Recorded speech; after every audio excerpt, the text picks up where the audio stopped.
Today I wanted to talk about weight loss stalls or plateaus on the keto diet.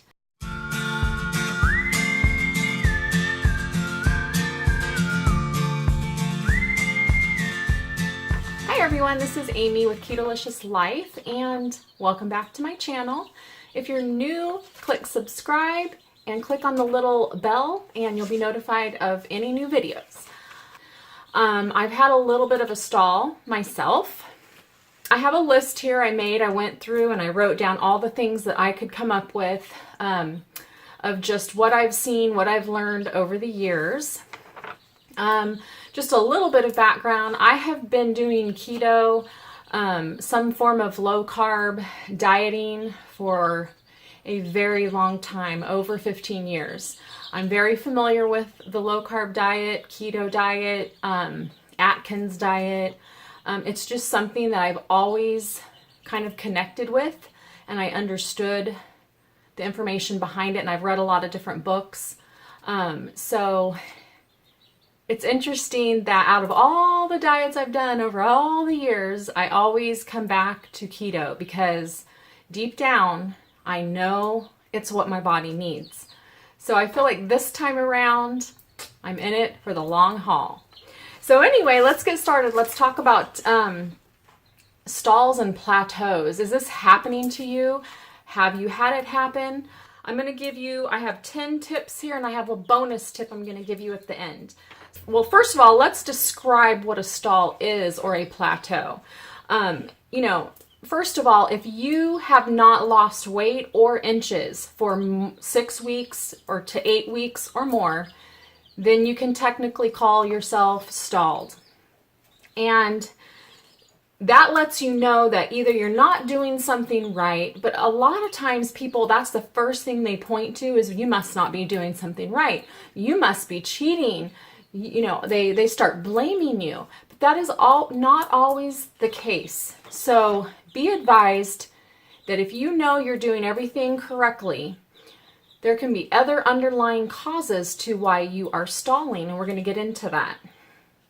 So my very first number one tip, before anything, go see your doctor and get your blood levels checked.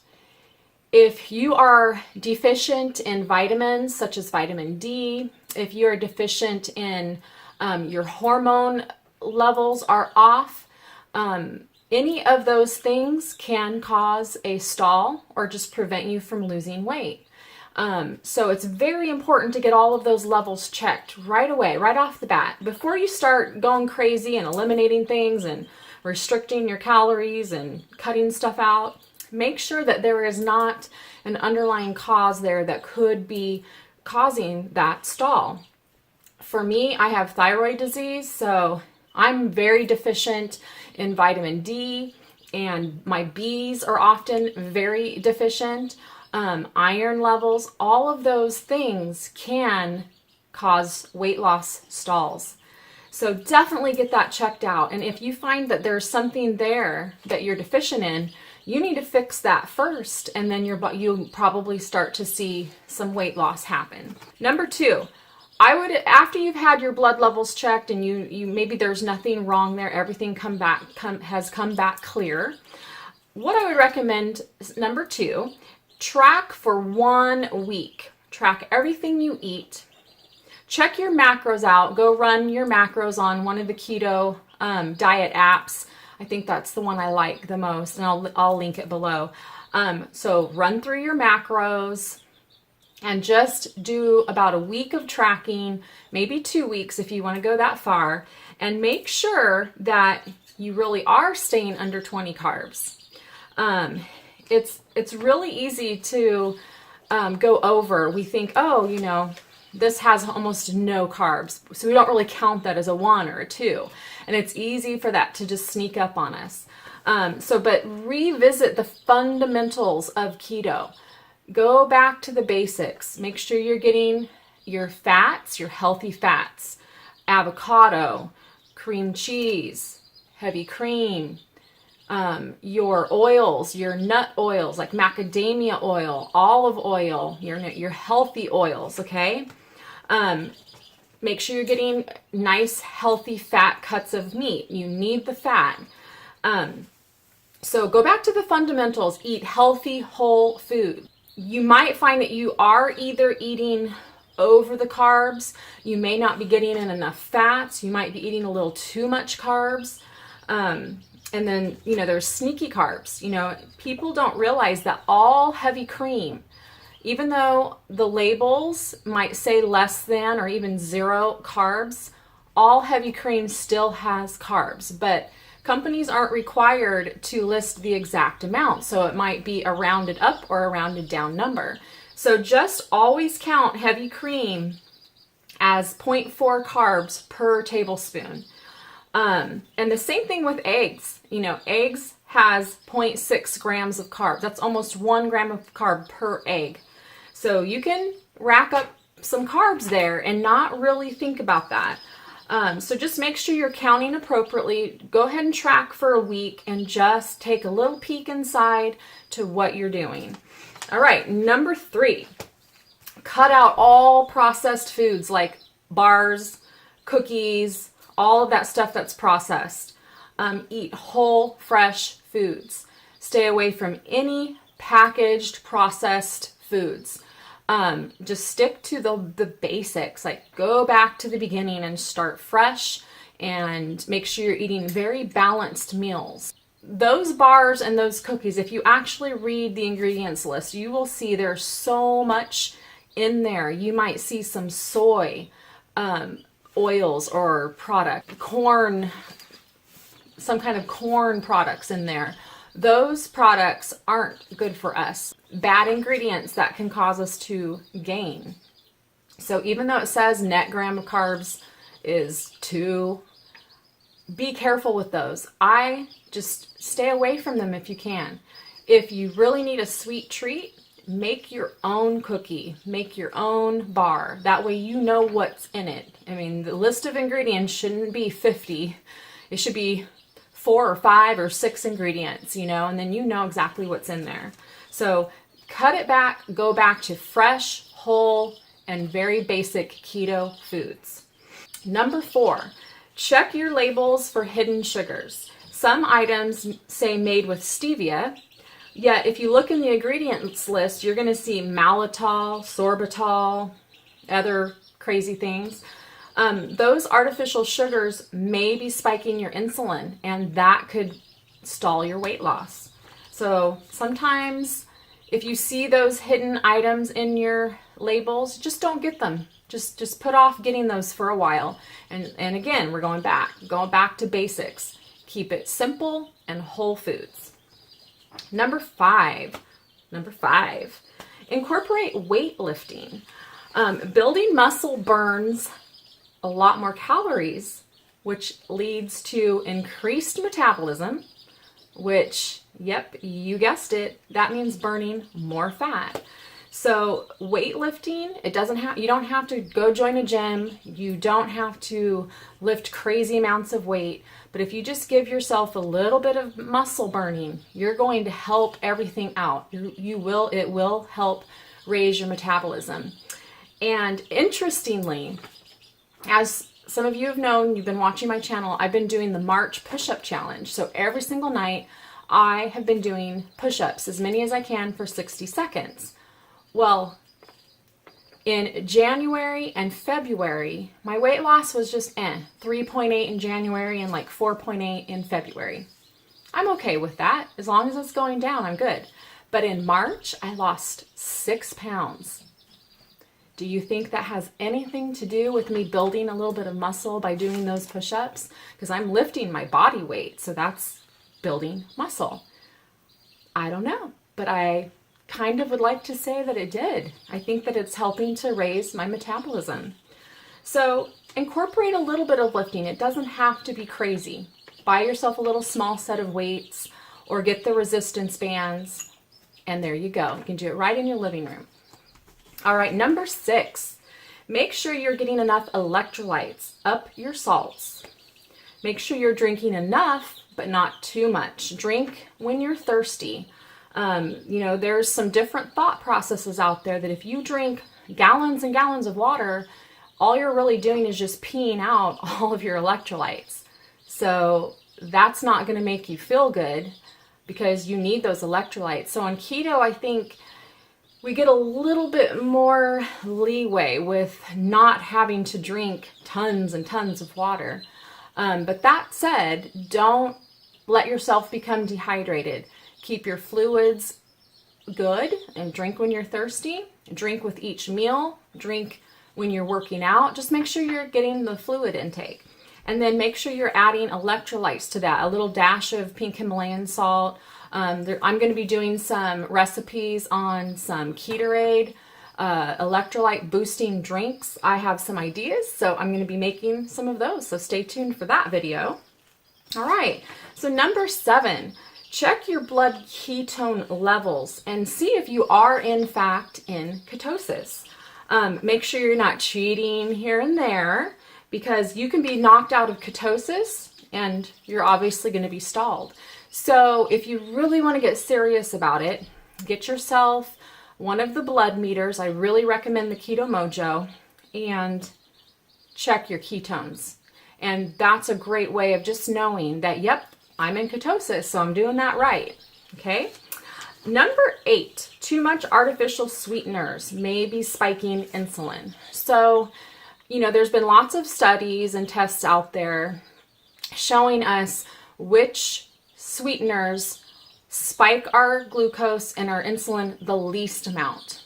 Stevia, erythritol are my top 2 that I love to use. But I will say, if you use too much of anything, it could be stalling you. If you use the Jordan skinny syrups or the Tirani syrups for your coffee, those are oftentimes made with Splenda. Too much of that could be a culprit. So just check those things and maybe just narrow them down a little bit. Number 9, reduce nut flours and dairy. For me, I have noticed that whenever I eat, say for example, a fathead pizza, I will always sort of hold on to weight for a couple of days, maybe up to even a week after eating. And I know it's not fat. I'm not gaining weight. It's just I'm retaining water, because nut flours can be inflammatory. So just know that. If you're going to have it, just sort of understand that you might have a little bit of a water, gain. But that will go away. Number 10 tip, and this is a really big one, and this is something I recommend after you've already been doing keto for probably a couple of months. Your body has been cleared of all cravings, and you have gotten rid of all of those carbs that have been building up and sitting in there, and your body is ready, has a fat adapted, and it loves burning fat. Intermittent fasting. Do 1 or 2 meals a day. This is a great tool for breaking a stall. I suggest working your way up. Don't jump in cold turkey and, do 1 meal a day. Go slow. So, maybe your first window, you might fast for 12 hours, and then you might bump that up to 14 hours, and then you might go 16 hours. And you're going to kind of find where your body's comfort level is, and let your body tell you what it needs and where it needs to be. So I tend to do 2 meals a day fasting, because I want to make sure I'm getting in enough calories, because my thyroid disease just makes me not have an appetite, and I tend to very easily go way low on my calories, and that can cause a stall because your body's just not getting enough. So the word of caution with intermittent fasting is make sure that if you do it, you get enough calories in. You don't want to go really, really low on your calories. So that will help a lot of times get the ball rolling again. And the reason why is because intermittent fasting just keeps our insulin low, it keeps our blood glucose low, and it just allows our body to regenerate, and I think the term is autophagy. So your cells are getting rid of the bad parts and they're regenerating, and new cells are being born. Also, intermittent fasting will help boost your ketone levels. So you will see increased ketone levels as well. All right. So my number 11 tip is make sure you are getting enough sleep, and also make sure that your stress levels are reduced. I've had some, stressful situations, and I can definitely see stuff just stops. I may just hold on to weight, until my body is calmed down. So getting enough sleep is so important. If you've noticed how on this keto diet, a lot of times the weight you are losing seems to happen when you're sleeping. That's because that's when your body is rebuilding and renewing, and it's getting all of its work done while you're sleeping. So that's oftentimes why when we wake up first thing in the morning and we go to our scale, that's where we see our weight loss. So make sure that you're getting enough sleep, and make sure that if you are having stress, that you can do whatever you can to reduce that, and find something that allows you to relax, whether it's going for a nice long walk, whether it's just even doing push-ups. Believe it or not, just focusing on something that is making your body feel better will actually help a lot. All right, so my bonus tip is digestive aids. I have a sluggish gallbladder. I have gallstones. I know from years of calorie restriction diets that I have done, complications from my thyroid, which is reducing my gallbladder, bile. I know that I have a very sluggish digestive system. So for me, taking digestive aids has helped so much. I feel better. My digestive system works better. So I definitely suggest get yourself a really good probiotic enzymes that will help your digestive system. I'm using, because of my thyroid and the fact that I have a gene mutation which doesn't allow me to absorb vitamin B's properly, I use a CoEnzymated vitamin B. This is Be Healthy. It's raw whole food, and it has probiotics and enzymes in it.